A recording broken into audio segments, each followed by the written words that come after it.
presentaros ahora un poquito quién fue Teresa de Jesús, Santa Teresa de Ávila, la santa mística, quién fue esta gran mujer que tanta atracción tiene y seguirá teniendo siempre en la vida de la Iglesia y tampoco de cualquier hombre. Pues presentar la figura de Santa Teresa para mí es a la vez muy fácil, pero también muy difícil. Me acuerdo que, claro, no es la primera vez que la leo ni que la trabajo, pero sobre todo me acuerdo muy bien cuando leí la primera vez en un retiro. Yo era seminarista antes de entrar al Carmelo, y en un retiro, después de estar en contacto con carmelitas allí en Burgos, pues se me ocurrió leer el libro de la vida, pensando que era una simple biografía de Santa Teresa, y me encontré con que no, con que era mucho más que una autobiografía, era un libro de gran doctrina espiritual de una gran santa que para mí era totalmente desconocida para entonces. A eso se sumó que además a los pocos meses pude también conocer por primera vez Ávila y recorrer sus calles y callejas, y poco a poco Santa Teresa fue entrando en mí. Lo que pasa que también, claro, hablar de ella en tan poco tiempo pues es difícil porque tiene mucho que decir. Entonces, para hacer una cosa breve, os puedo decir que voy a dividir la charla como en 4 partes. Explicar un poco su biografía, ver que ella fue una mujer de su tiempo, una mujer como cualquiera de pleno siglo XVI, aunque tuvo características que la sacaban un poco de esa mujer. Luego también una gran escritora, doctora de la Iglesia, fue la primera doctora de la Iglesia y fundadora de una nueva familia en la Iglesia, que es el Carmelo Descalzo. Podemos decir pues que ella es, sobre todo, ante todo, cercana y muy acogedora con todo el que se le acerca. Es fuerte, como pocas mujeres ha habido en la historia, y también es una gran analista de, cuando visteis el año del Castillo de las Moradas, cómo analiza toda el alma, toda la personalidad humana, hasta llegar a lo más íntimo, que es la unión con ese Dios que nos llama y que nos une a todos. Y luego, que mucho, es también una gran escritora, que ya pasaré a escribir luego brevemente sus libros. Pues Teresa de Jesús nace allí un 28 de marzo de 1515 en Ávila, la ciudad allí que acabo de venir, de allí ahora. Y sus padres eran don Alonso y doña Beatriz, pero doña Beatriz era la segunda mujer de don Alonso. Él se había casado y a los pocos años murió su anterior mujer, que era Beatriz, y se casó con doña Catalina.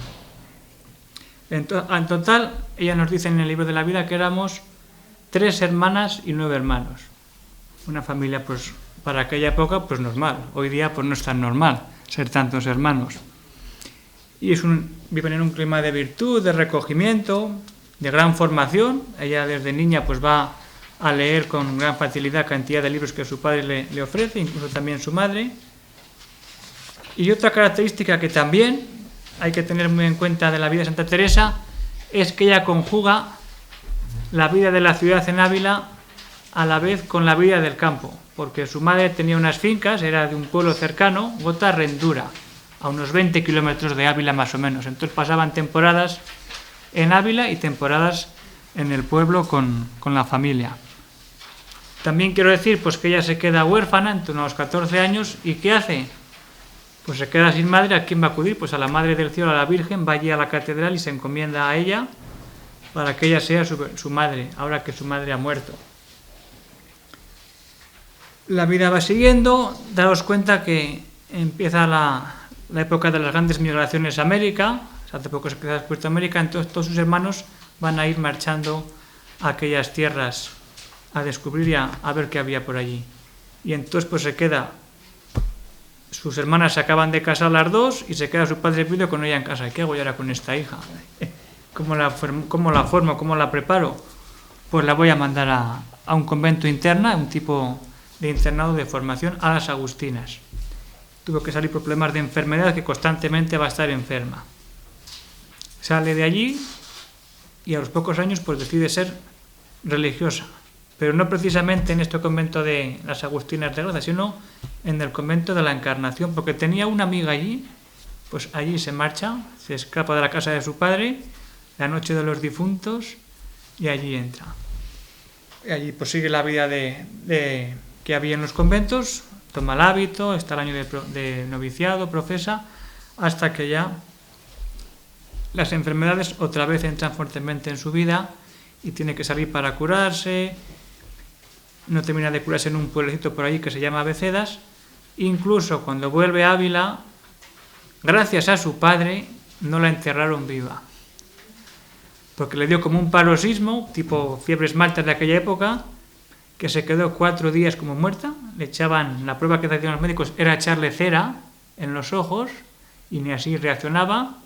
Empezaban a hacer los funerales por ella, tenían acabada la sepultura y su padre que no, que esta hija no es para enterrar. Y al 4.º día, pues despertó. Y así poco a poco pues va pasando su vida en la Encarnación hasta que pues tiene una experiencia fuerte, lee las Confesiones de San Agustín y se encuentra ante un Cristo llagado y su vida pues cambia un poco. Dice, yo esta vida, daos cuenta que cuando vive en la Encarnación pues son casi 180 monjas viviendo allá. Y eso pues a ella no le va, el tipo de vida pues es muy distinto, entonces dice que eso que no. Hasta que cuando tiene los 45 años más o menos, pues decide hacer una fundación de un convento nuevo. Después de muchos problemas y tal, pues consigue fundar allí un convento que se llama el Convento de San José, que precisamente este año se cumplen 450 años de su fundación, el 24 de agosto de 1562.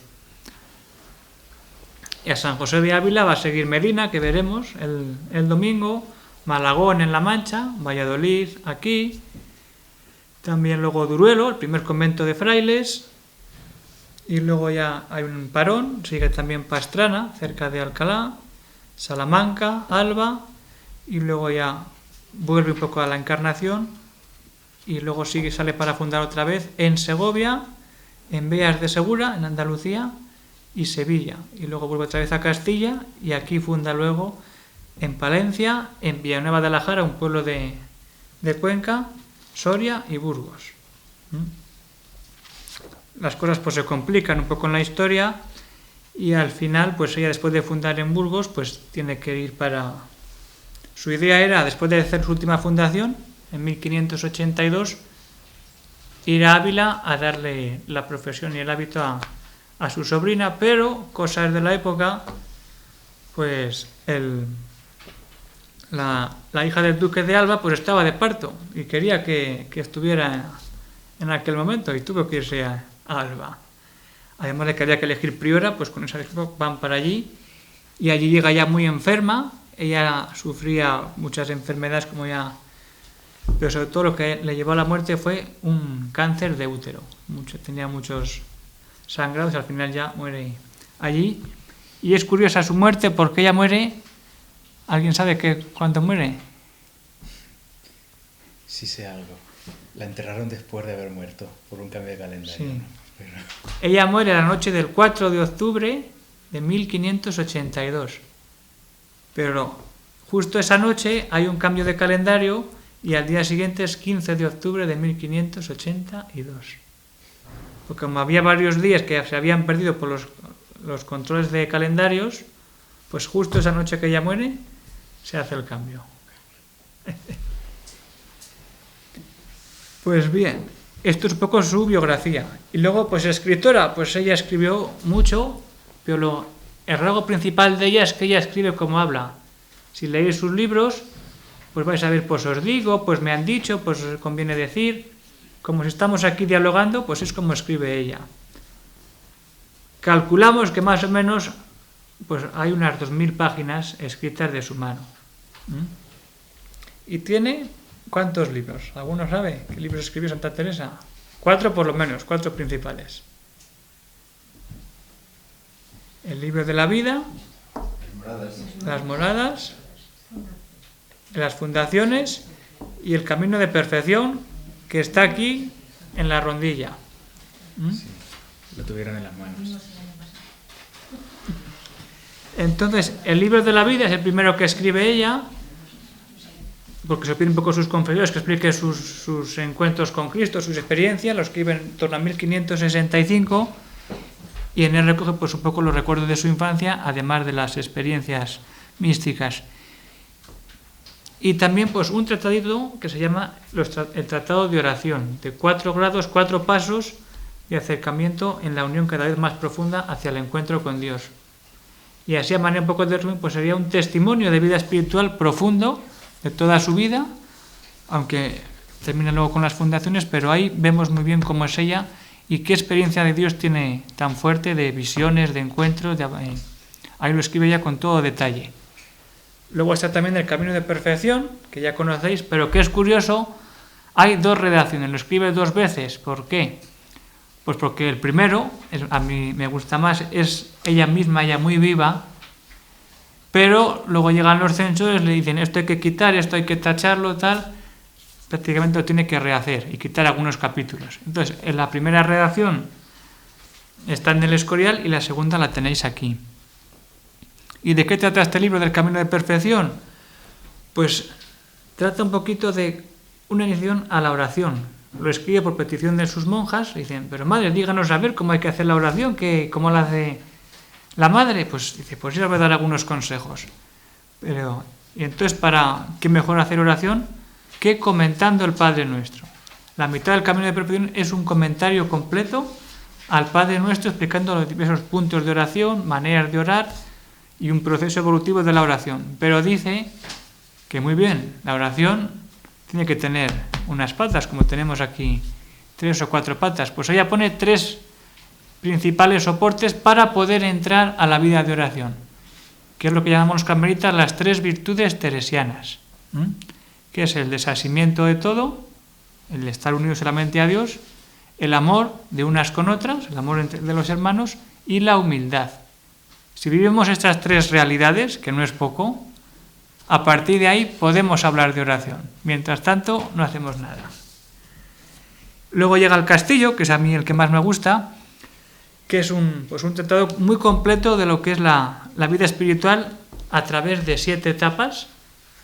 Ella hace la figura del castillo con la cerca y cómo hay que desde la cerca ir entrando por distintos pasillos y habitaciones y lugares hasta llegar al centro de todo, que es donde está Dios, y ahí nos unimos con Él. Como os he dicho, son 7 etapas, entonces son 3 y 3. Las 3 primeras etapas son la parte ascética, la parte de lucha de parte nuestra, y las otras 3 son las partes pues ya de vida mística, y las cuartas moradas es un poco la bisagra, el punto de paso de unas a las otras. Ella, para hacerlo pues más asequible, sobre todo la parte de la vida mística, compara que al llegar al final, las últimas moradas es el matrimonio espiritual. ¿Y antes qué hay? Pues primero está el primer contacto, lo que llama ella el venir a vistas, luego el desposorio y finalmente el matrimonio espiritual. Y lo más curioso es que esta obra la escribe pues en un tiempo récord. Ella la empieza en junio del año 1577 en Toledo. Y la termina la víspera de San Andrés, el 29 de noviembre de ese mismo año, en Ávila. Entre medias ha tenido que ir desde Toledo hasta Ávila. Y le da tiempo a escribir esto y sin revisarlo. Por eso digo que este libro es más que un libro, pues es un símbolo grandioso, maravilloso de lo que es el misterio del hombre. Y podríamos decir también que es el alma de Teresa. Ahí se explica ella su obra más preparada y su obra culmen, porque cuando a los pocos días de terminar las moradas se cae por la escalera y se queda con el brazo roto y ya puede escribir alguna carta y poco más. Y luego pues está también el libro de las fundaciones, que es un libro pues que relata cada fundación de las que va haciendo ella, pero siempre intercala algún capítulo de consejos a las prioras o de vocaciones carmelitas. Por ejemplo, aquí pone el ejemplo de 2 carmelitas que hubo en Valladolid, muy importantes. Y podríamos decir pues que es la vida cristiana en plenitud. Pero no solamente presenta la historia, sino que hace teología dentro de la historia.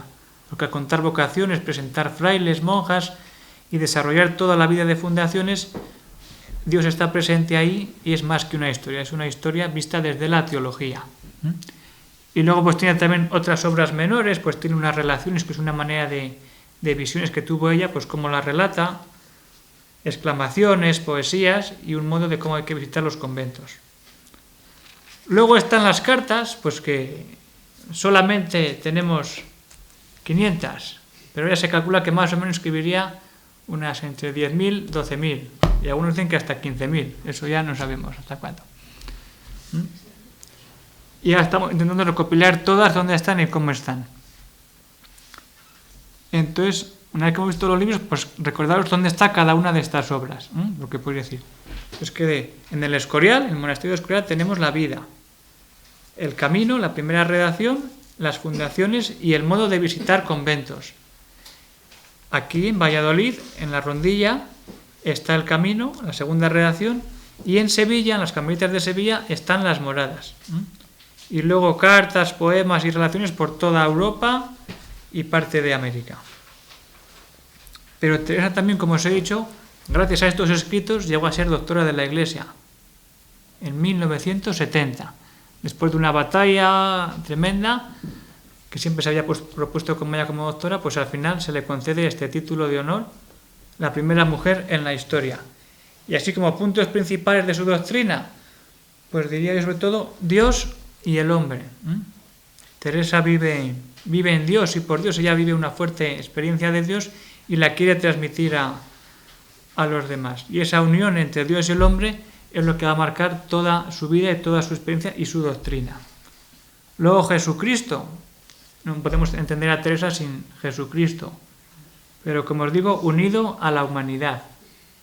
La experiencia fuerte que tiene ella es de un Cristo humano, Cristo que está con ella, que cuando lo ve, cuando está alegre, dice, pues si estáis alegres, ved los resultados. Cuando estáis tristes, iros a la oración del huerto, iros a la columna, asemejarnos a Cristo en cada momento de nuestra vida. Y luego pues también la Iglesia, ella vive y siente mucho a la Iglesia, incluso esa fortaleza que siente por la Iglesia le lanza a fundar los conventos por media España. Y luego pues también decir que la oración, que algunos saben cómo la define ella. Oración es tratar de amistad, estando muchas veces a solas con quien sabemos nos ama. Eso lo dice en el libro de la vida. Así de fácil es la oración, estar a solas con él. Y luego pues también una experiencia fuerte que tiene ella y que transmite es el misterio de la Trinidad. No solamente a Cristo, sino que esa unión de las tres personas divinas, cómo la siente ella, que actúan en ella y en favor de los demás hombres, está muy presente también en sus obras. Y Teresa pues también podríamos decir que aunque es un tema un poco debatido, es fundadora de una nueva orden dentro de la Iglesia, es la fundadora del Carmelo Descalzo. Como os he dicho, funda el primer convento allí en Ávila y a él le siguen muchos. Ella siempre siente un gran cariño a la Iglesia, un gran amor, y sus últimas palabras que se conocen allí en Alba es que al fin muero hija de la Iglesia. Después de todas las batallas que tuvo que pasar, y daos cuenta que también en aquella época toda la reforma protestante, que se deshacían sagrarios, se cambiaban de católicos a protestantes, pues todo eso lo vive ella muy fuerte y eso lo quiere manifestar en sus fundaciones. Entonces ella abandona la Encarnación para ir a fundar San José. Ella no pensaba más que fundar San José, pero de repente llega allí al poco tiempo un franciscano que viene de las Indias y les empieza a contar allí a las monjas la de millones de almas que se están perdiendo allí. ¿Por qué? Porque no hay quien les muestre el Evangelio. Y eso a Teresa le rompe por dentro el corazón y se va a una ermita a rezar y a llorar. Allí en la ermita que hay en la huerta de San José. Y tiene una visión de una voz que le dice el Señor: espera un poco, hija, y verás grandes cosas. Pues ella no sabía qué era eso, pero bueno, con eso se quedó. Y a partir de ahí pues ya vemos que empieza la gran cascada de fundaciones de Teresa de Jesús por tantos rincones de España. Pero ella, cuando funda el convento de San José y sus siguientes conventos, quiere romper totalmente con la vida que llevaba en la Encarnación. Dice, aquí pocas y muy unidas. Dice, con mucho 13, el colegio apostólico, 12 más 1. Luego ve que, pues claro, empiezan a entrar y que hay que admitir a más, hasta 21 admitirá. Y lo que añade como novedad en la vida religiosa Teresa es precisamente no solamente la oración, que también la estructura más, porque la oración pues cada uno la hacía cuando quería y como podía. Y dice, no, oración litúrgica y momentos de oración concreta en el coro. una por la mañana y otra por la tarde. Pero para poder vivir en realidad tenemos que conocernos bien. ¿Y para eso qué hay que hacer? Tener tiempos que llaman y que todavía llamamos hoy la hora de recreación. Una hora después de comer y otra hora después de cenar para compartir, hablar cómo va el día, qué le pasaba a una, qué le pasaba a otra o qué vamos a hacer mañana. Eso es muy importante y algo novedoso que ella introduce en la vida religiosa dentro de la Iglesia. Y mira lo que les dice. Cuando vienen a entrar al Carmelo, lo que les dice: oh hermanas mías en Cristo, ayudadme a suplicar esto al Señor, que para eso nos juntó aquí. Eso. Este es vuestro llamamiento. Estos han de ser vuestros negocios. Estos han de ser vuestros deseos. Aquí vuestras lágrimas. Estas vuestras peticiones. ¿Estáse ardiendo el mundo? Quieren tornar a sentenciar a Cristo. Y hemos de gastar el tiempo en cosas que por ventura, si Dios las diese, tendríamos un alma menos en el cielo. Pero la Santa todavía afina un poco más. Mira lo que les dice luego. Esto lo dice siempre en Camino, en el libro del Camino, al principio. Dice: para estas dos cosas os pido yo procuréis ser tales que merezcamos alcanzarlas de Dios. La una, que haya muchos, de los muy muchos letrados y religiosos que hay, que tengan las partes que son menester para esto, que ya las veremos mañana, que más hará uno perfecto que muchos que no lo estén. La otra, que después de puestos en esta pelea, que no es pequeña, los tenga el Señor de su mano, para que puedan librarse de tantos peligros como hay. La oración por los sacerdotes y por la buena formación para que la vida de la Iglesia pueda ir siempre de bien en mejor, como le gustaba decir a ella. Y otra cosa que ella tiene mucha fuerza a la hora de fundar es que cada fundación no es una nueva comunidad, que sí lo es sobre todo un nuevo sagrario que hay ante todos los que se están destrozando en Europa en aquellos años. Que pueda haber un sagrario al que pueda no solamente ir la comunidad, sino la gente que rodea el convento, y encontrarse allí con Cristo, es otro de los grandes puntos que le pesa a ella. Mira lo que dice en el libro de las fundaciones. Esto es particular consuelo para mí, ver una iglesia más, cuando me acuerdo de las muchas que quitan los luteranos. No sé qué trabajos, por grandes que fuesen, se habían de temer a trueco de tan gran bien para la cristiandad, que aunque muchos no lo advertimos, estar Jesucristo, mirad ahora, verdadero Dios y verdadero hombre, como está en el Santísimo Sacramento en muchas partes, gran consuelo nos había de ser. Pero la Santa no se conforma con esto, todavía quiere más. Ella solamente pensaba fundar las monjas, pero dice: ¿ahora quién atiende a mis monjas? Pues hay que fundar frailes. Y que lo que nosotros no podemos en el convento, el predicar el Evangelio y salir a las plazas, a las calles a evangelizar, que lo hagan ellos. Entonces, pues empieza a buscar sitios y el único que encuentra es un rinconcito allí perdido, justo donde acaba la provincia de Ávila y empieza la de Salamanca. Un rinconcito que se llama Duruelo. Aquello eran 4 vaquerías y poco más, y así sigue hoy. Pero daros cuenta la vida que llevaban allí. Y allí va a entrar San Juan de la Cruz. Y lo que se alegra de ella, de lo que hacían allí. Iban a predicar a muchos lugares, que están por allí comarcanos, sin ninguna doctrina, y después que habían predicado y confesado, se tornaban bien tarde a comer a su casa. O sea, que de comer allí nada, al convento vuelta. Con el contento todo se les hacía poco, y venían allí a confesar algunos caballeros que estaban en estos lugares, y entendí de la manera que vivían y con la mortificación y oración y el buen ejemplo que daban, y el gran bien que hacían en aquellos pueblos. No me hartaba de dar gracias a nuestro Señor, con un gozo interior grandísimo, por parecerme que veía comenzando un principio para gran aprovechamiento de nuestra orden y servicio de nuestro Señor. Pero bueno, esto es lo que hacían los frailes, pero ella, con lo que quiere frailes y monjas, lo que quiere es vivir la plena unión con Dios. Y daros cuenta que la plena unión con Dios para una monja pues podría ser estar en sosiego, en calma, rezando, y ahí quedaba todo. Pero si leemos con detalle las moradas, es al contrario. Cuanto más entramos en nosotros y en el encuentro con Cristo, con Dios, más nos pide el Señor que nos entreguemos totalmente a Él en su servicio. Y la mejor manera de hacerlo, pues es, como dice aquí ella, es una frase fuerte, pero el fin de cada comunidad del Carmelo es ser espirituales de veras.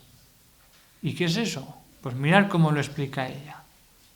Ser espirituales de veras es hacerse esclavos de Dios, a quien señalados con su hierro, que es el de la cruz, porque ya ellos le han dado su libertad, los puede vender por esclavos de todo el mundo, como él lo fue, el primero, que no es ningún agravio ni pequeña merced.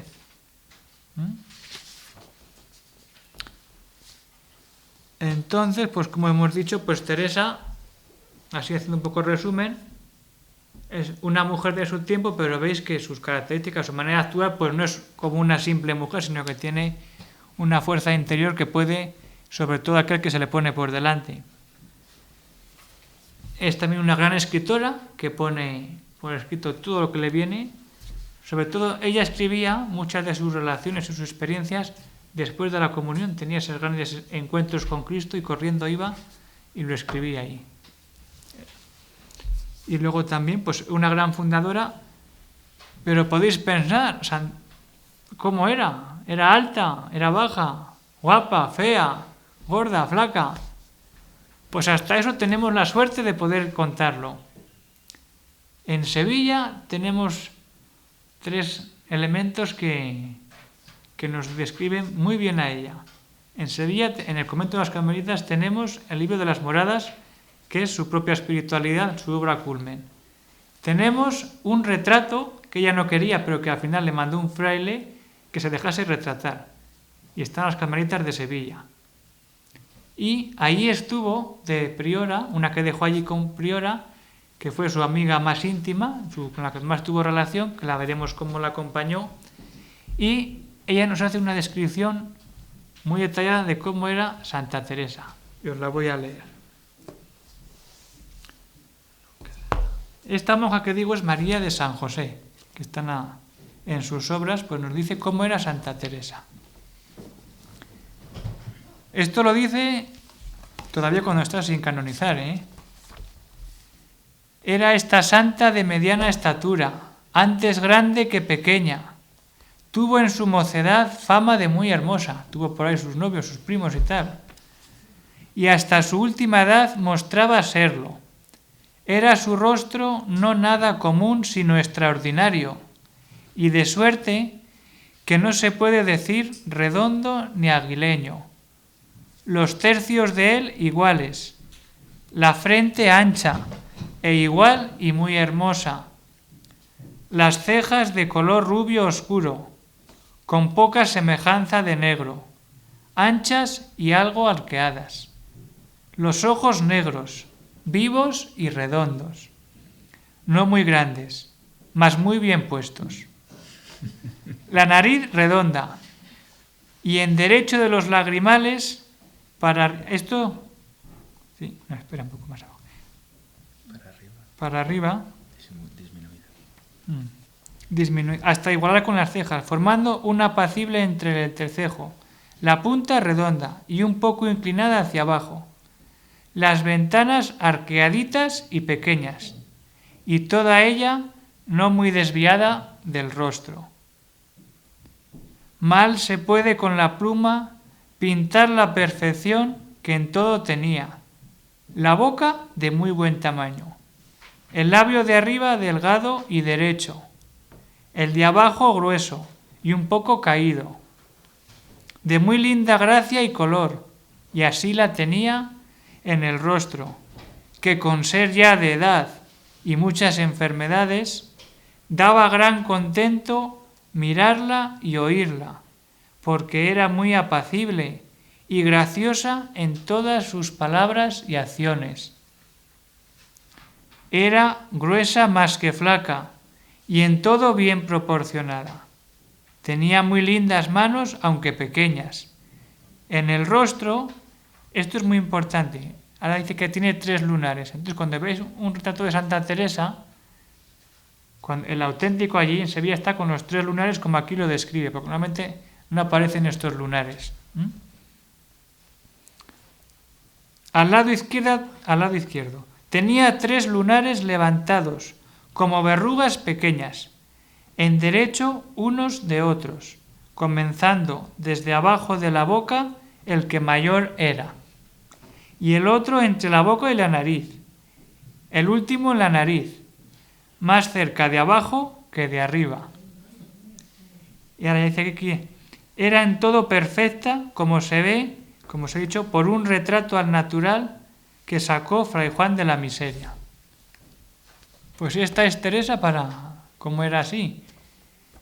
Pero también os quiero terminar leyendo un texto, una descripción espiritual de quién era Teresa en aquella época, quién es Teresa hoy para la Iglesia, para el mundo, y quién será Teresa para la vida de la Iglesia. Entonces, ella misma, María de San José, nos lo dice también. Esto lo escribe ella cuando se cumple un año que ha muerto Santa Teresa. Ella está en Lisboa hablando con una monja, y es un tipo de novelada, y nos dice esto. Año del Señor de 1583, día del seráfico Padre San Francisco, que es el 4 de octubre cuando ella murió. Justo se cumple un año.